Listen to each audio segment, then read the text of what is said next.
안녕하십니까? 오늘은 제1장 가족 상담이 필요한 가족에서 기능적인 가족의 특징과 가족 상담에서 다루는 문제를 살펴보도록 하겠습니다. 기능적인 가족의 특성을 살펴보면 상담사의 목표는 가족이 원활히 기능하도록 돕는 것입니다.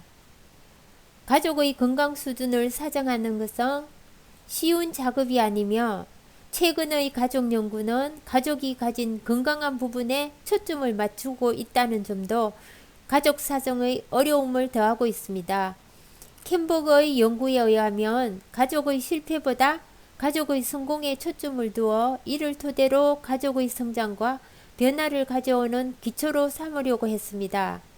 이것은 상담사들의 패러다임의 전환과 맞물려 있기 때문에 쉬운 작업이 아닙니다. 1994년 올슨과 드프레이는 연구를 통해서 건강한 가족의 특성으로 가족의 응집성과 융통성, 의사소통을 도출해내었습니다. 그들은 각 가족의 관여와 가족과 시간 보내기에 해당하는 응집성, 스트레스를 다루는 능력이나 정신적인 안녕을 포함한 적응력, 긍정적인 의사소통과 가족들이 감사와 애정을 얼마나 표현하는지를 파악하려고 노력하였습니다. 이들의 연구는 2003년에 이르면서 가족이 왜 실패하느냐의 문제보다는 어떻게 하면 성공적 부부와 가족이 되느냐에 초점을 맞추었습니다. 건강한 가족의 개념도 배려와 헌신, 감사와 애정, 긍정적 의사소통, 즐거운 시간의 공유, 정신적 안녕, 스트레스와 위기 대처 능력으로 바뀌어진 것을 의미합니다.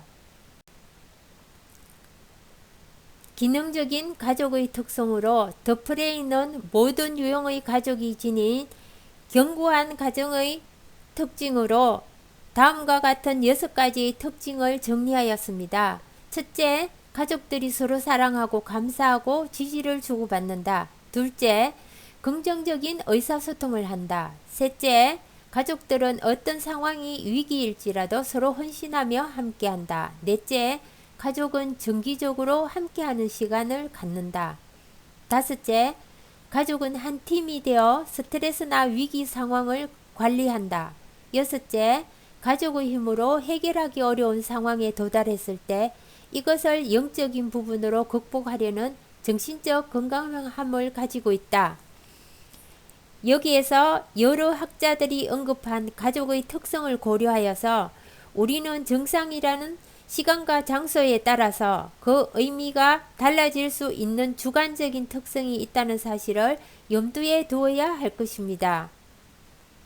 기능적인 가족의 특성에서 친밀감과 자립을 살펴보면 부부관계는 가정생활의 중심으로서 상대 배우자에게 얼마나 서로가 영향력을 가지며 협력하는지, 그리고 원만한 의사소통이 이루어지는지, 그리고 두 사람이 정서적으로 어떻게 협력하는지의 여부, 서로가 얼마나 조화를 이루는지 등이 부부관계의 특성을 파악하는 열쇠가 됩니다. 부모-자녀 관계에서는 부모가 리더십을 가지고 자녀를 양육하는 게 일반적이며 그것은 가정 내에서 권력에 대한 끊임없는 갈등이 일어날 수 있는 세력 문제에 대하여 사전 합의를 하여야 합니다. 가족 간의 친밀성의 여부는 자신이 다른 사람을 전적으로 받아들일 수 있는가와 타인에게 자신을 드러낼 수 있는가의 여부가 상당히 중요하며 자립성이란 친밀감과는 대조적인 개념처럼 이해될 수도 있으나 타인과 친밀감을 유지하는 동시에 자립적이라는 것은 중요한 의미를 가집니다. 다시 말해서 자립이란 자율과 의존이 조화를 이룬 상태를 의미합니다. 가족의 응집력의 양과 요형은 가족을 유지하는 데 중요한 역할을 합니다.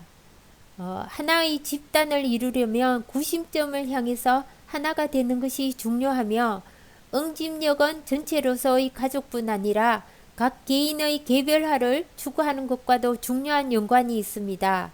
가족이 어떻게 응집성과 개별성, 양쪽의 조화를 이루고 있는가 하는 유형의 문제도 중요한 요인이 됩니다.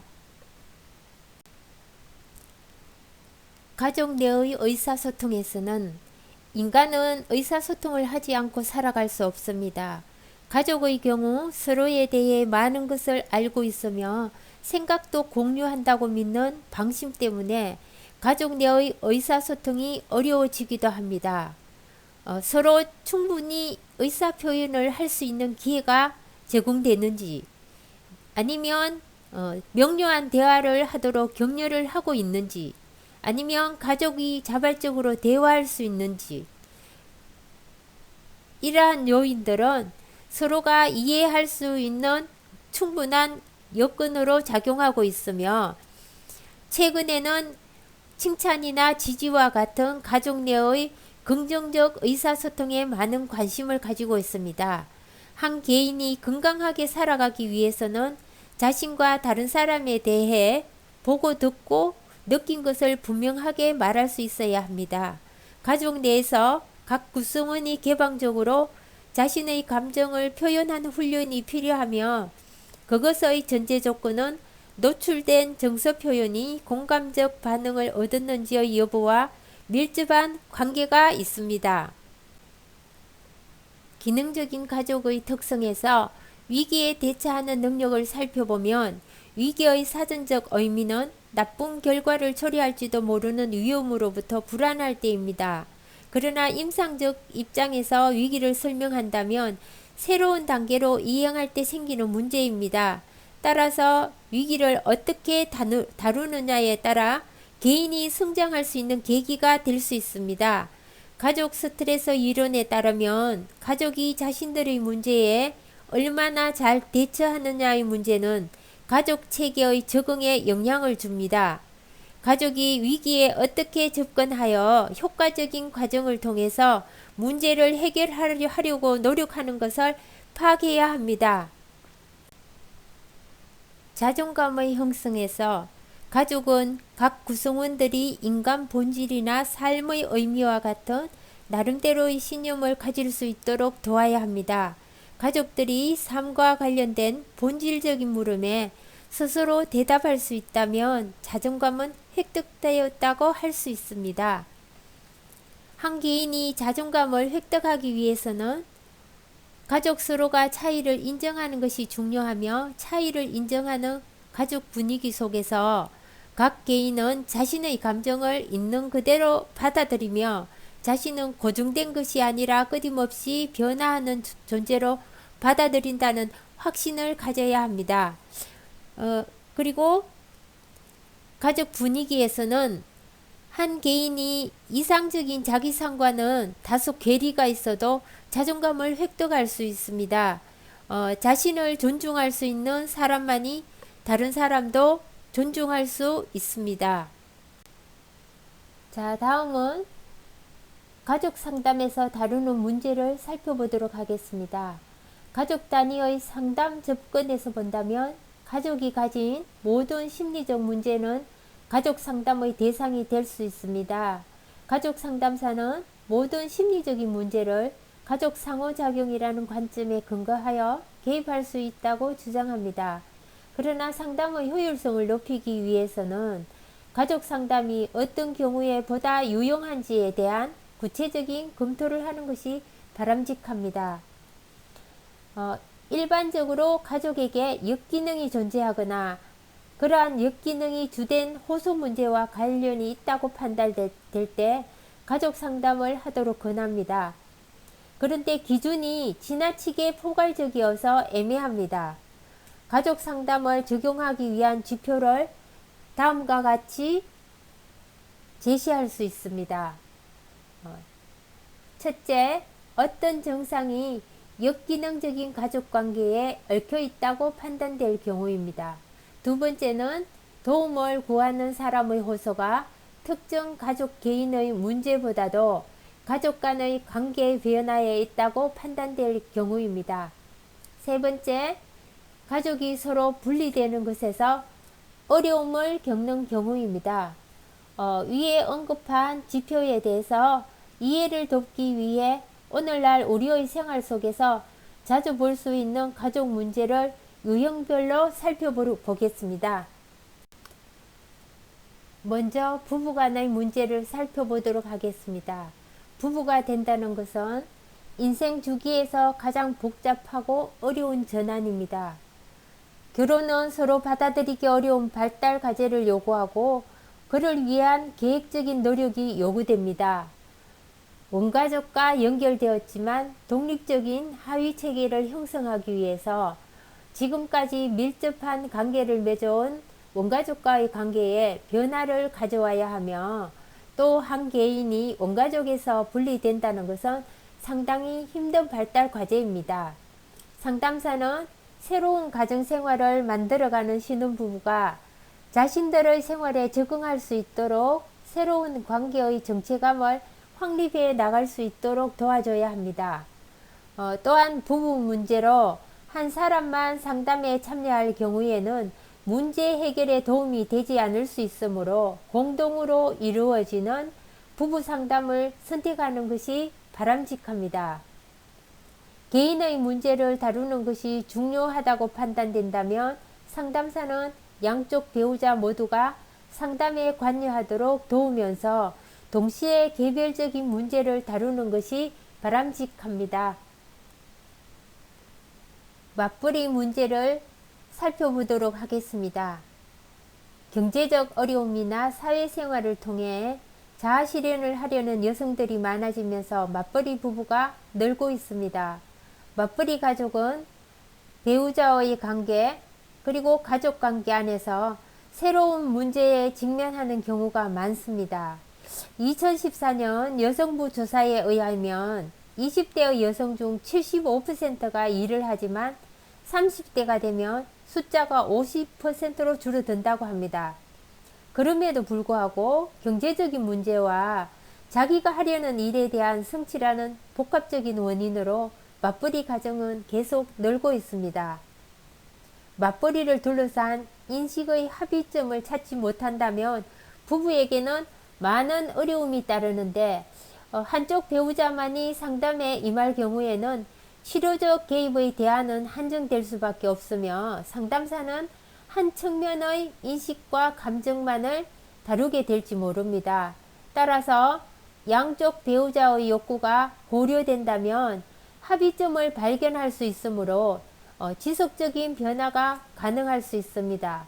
그래서 상담사는 양쪽의 필요와 걱정을 명료화시키고 새로운 규칙을 협상해 나가도록 조력하여야 할 것입니다. 아동 양육의 문제를 살펴보도록 하겠습니다. 확대 가정에서 핵가족으로 이행해 가는 과정에서 자녀의 행동을 잘 다루지 못하는 부모가 증가하고 있습니다. 자녀의 행동을 어떻게 다루고 자녀를 어떻게 양육하느냐에 대한 부부간의 의견이 불일치할 때가 많으며 이 같은 불일치는 신속하게 해결되지 않으면 결혼생활의 스트레스와 불안정을 증대시키며 또한 바람직하지 못한 자녀의 일탈 행동으로 이어지기도 합니다. 가족 상담은 가족 구성원이 문제가 지속되는데 어떤 역할을 하는지를 정확히 사정하는 효과적인 방법이며 또한 치료적 개입에서는 문제 행동을 하는 아동과 다른 가족 사이의 역기능적인 상호작용 패턴이 변화하도록 돕습니다. 아동의 일탈된 문제 행동은 아동만 상담을 받는 것보다 부모, 형제, 교사를 사정 범위 안에 포함시키는 것이 효과적이며 학교 체제뿐 아니라 가족을 이 상담에 참여한다면 효과적인 협력이 이루어져서 아동의 변화를 가져올 수 있습니다. 또한 상담사에게는 학교와 가정이라는 두 체제의 협력을 촉진할 만한 기술이 있어야 합니다. 청소년기 자아정체감의 문제를 살펴보면 오늘날 청소년기의 자녀는 쉽게 행동으로 표현하는 경향이 강하며 정체감 아이덴티티란 에릭슨이 사용하기 시작한 개념으로 그 의미는 타인에 대한 태도나 자신에 대한 지각에 있어서 동일성과 연속성을 나타내는 자신의 능력에 대한 자신감이라고 할 수 있습니다. 심리적으로나 신체적으로 불안정한 청소년들이 지나친 압박을 느끼면 우울증에 걸려 자살을 시도하거나 그 반대로 폭력 등의 행동화라는 극단의 패턴을 보이기도 합니다. 다시 말해서 등교 거부와 같은 부적응 현상, 신경성 식욕부진증, 인터넷 게임 중독과 같은 충동 조절 장애 등 청소년과 관련된 다양한 문제가 발생합니다. 상담사가 겪는 어려움에 있어서는 상담에 대한 동기가 낮고 상담 관계 형성에서 어려움이 있습니다. 대부분의 경우 청소년 자신이 원해서 상담에 오는 것이 아니라 부모가 강제로 끌고 온다는 점에서 이들과 상담 관계를 형성하기가 어렵습니다. 청소년의 가족을 만나는 상담사에는 가족이 청소년을 보다 잘 이해하도록 돕는 것이 필요합니다. 다음은 집 떠나는 성인 자녀와의 문제를 살펴보도록 하겠습니다. 최근에 가족 상담 분야에서 주목할 만한 문제는 부모 곁을 떠나는 성인 자녀 가족의 어려움이 늘고 있다는 것입니다. 부모들은 성인 자녀가 자율적이기를 원하면서도 그들이 성공적인 삶을 살 수 없을 것이라는 막연한 불안감을 가지고 있습니다. 따라서 부모의 이런 양면적인 생각으로 인해서 자녀가 성인이 되어 집을 떠나야 할 시기가 되어도 좀처럼 이루어지기 어렵습니다. 가족 상담을 통해서 관련된 가족 역동을 다루어주고 성인이 된 자녀가 어려움 없이 집을 떠나며 부모가 자녀의 독립을 잘 지지할 수 있도록 효과적인 행동을 할 수 있도록 도움을 주어야 합니다. 자녀가 취업이나 결혼 등으로 독립함에 따른 부모 역할의 상실, 다가올 은퇴와 관련하여 지금 역할 상실 등의 문제가 제기되기도 하는데 이 시기에는 부모 자녀 관계를 분리시키고 부모가 자녀에게 하던 투자를 부부 관계로 돌리는 것이 중요하며 과도기적 전환을 수용하는 것이 중요합니다.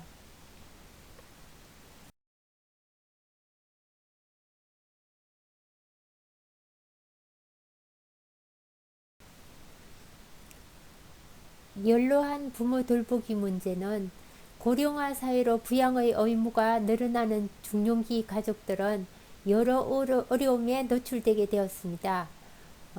따라서 그들 자녀가 집을 떠날 때 겪는 문제와 더불어 연로한 부모를 부양하는 의무까지 더해지면 스트레스는 가중되게 되었습니다. 연로한 부모를 주로 돌보게 되는 배우자를 물리적 또는 정신적으로 도와주는 것이 필요하며 상담사는 어려운 상황에 대한 부모들의 지각을 파악하기 위해서 연로한 부모들을 상담에 참여시킬 수가 있습니다. 노인이 있는 가족은 가족 전체가 적응상의 중요한 도전에 직면하게 되며 과거와 현재의 가족관계는 노년기의 주요 심리, 사회적 과업을 수행하고 자신의 삶과 죽음을 받아들이는 통합성 또는 반대로 절망감을 갖는데 결정적인 역할을 합니다. 노년기에 나타나는 전환과 상실은 여러가지 역기능의 가능성도 있지만 동시에 변화와 성장의 가능성도 함께 지닌다는 점을 간과해서는 안됩니다. 다음은 한부모 또는 재혼가족의 문제를 살펴보겠습니다. 높은 이혼율로 인해서 한부모 가정이 늘어나고 있습니다. 자녀의 양육을 담당하게 되는 한쪽 부모는 가족을 부양하기 위해서 해결해야 하는 무수히 많은 문제에 직면하게 됩니다. 상담사는 어려운 상황에 처한 한부모 가정이 가지는 긴장과 스트레스를 중재할 수 있도록 도와야 합니다. 한부모 가족은 한쪽 부모가 아버지와 어머니 역할을 모두 수행해야 한다는 점과 부모의 피로와 고독감, 자녀 역시 자신의 성숙 수준 이상의 역할을 해야 한다는 역기능의 위험을 안고 있습니다. 따라서 이런 문제들을 상담 과정에서 다루어 준다면 한부모 가족이 자신들이 가진 문제를 극복하는데 도움이 될 것입니다. 재혼 가족에 있어서는 일반적으로 최소한 한쪽 배우자가 이전에 결혼한 경험이 있으며 거기에 한 명 이상의 자녀를 가진 가족을 말합니다. 이런 형태의 가족을 혼합 가족이라고 부르기도 합니다. 재혼 가족은 가족 생활 주기의 분열인 동시에 새로운 가족 생활 주기의 시작이기도 합니다. 따라서 이들은 한쪽 부모의 죽음이나 이혼으로 인한 상실을 경험한 가족이기 때문에 더 많은 어려움이 예상되며 가족 관계에서도 보다 많은 관계가 서로 얽혀 있어서 복잡한 문제를 파생시킬 수 있습니다. 다음은 학대와 폭력의 문제를 살펴보도록 하겠습니다. 미국의 소아과 의사 캠퍼가 골절, 타박상, 영양실조 등으로 아동이 사망하거나 영구적으로 장애를 남기게 되는 것을 피학대아 증후군으로 발표한 이후에 아동학대 문제는 세간의 많은 관심을 받아왔습니다. 아동학대는 부모의 분노, 좌절감, 불행하다는 느낌의 표현이며 부모 자신이 인생 초기부터 보살핌을 받았다는 느낌이 결여된 데서 오는 것이라고 보았습니다. 최근에는 아동학대를 부모와 자녀의 상호작용적 과정의 소산으로 보는 연구가 있으며 가족 상담으로 부모들이 자신의 분노를 조절하는 방법을 습득하거나 부모의 분노를 유발하는 아동의 행동에 대하여 적절한 지도가 필요하다고 하였습니다. 또한 최근 사회 문제로 대두되는 가정 내의 폭력 문제는 아내의 구타입니다. 가족의 가치나 역할이 급격하게 변화하면서 부부간의 폭력 발생의 가능성이 증가하고 있습니다. 역설적이지만 많은 폭력 가정에서 여성들이 그 같은 관계 속에서 그대로 머물러 있으며 이 같은 현상은 가족 해체라는 측면에서 접근해왔던 기존의 대처 방식에서 벗어나 폭력 가정의 가족 보존이라는 관점에서 개입해 가는 것이 바람직하다는 점을 시사하는 부분입니다. 가족을 보존하기 위해서는 폭력의 문제를 개인의 문제로 접근하기보다는 가족 전체의 문제로 바라보는 가족 상담의 개입의 도움이 필요할 것입니다. 약물과 알코올 중독의 문제를 살펴보도록 하겠습니다.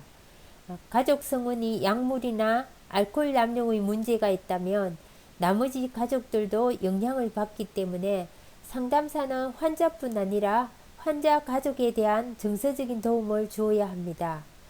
가족 중 한 사람의 특정 행동이 약물이나 알코올 남용을 계속해서 부추길 가능성도 있고 혹은 알코올이나 약물에 의존하게 되어서 알코올 중독자와 배우자는 상호 의존적인 방식으로 행동한다고 알려졌습니다.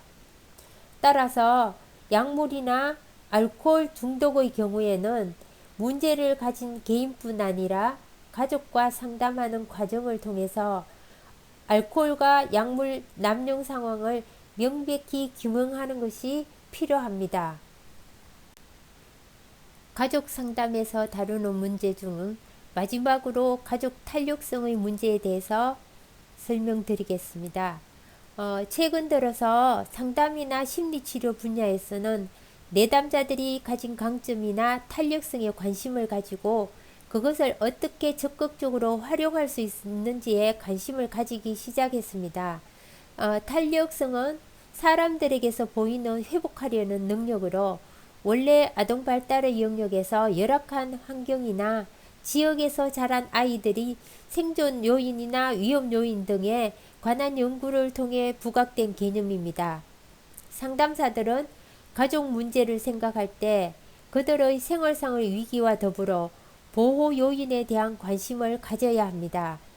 상담사들은 가족들이 곤란을 극복하고 도약하려는 다양한 힘에 주목하여서 도움을 주어야 될 것이며, 이와 같은 탄력성은 관계를 통해서 지속적으로 성장할 수 있다고 생각합니다. 월시는 탄력성은 개인의 타고난 문제 해결 능력의 하나가 아니라 가족원들의 자원이라고 강조하였습니다. 여러분, 제1장 가족 상담이 필요한 가족에서 기능적인 가족의 특성과 가족 상담이 다루는 문제를 오늘 살펴보았습니다. 강의 들으시느라고 수고하셨습니다. 감사합니다.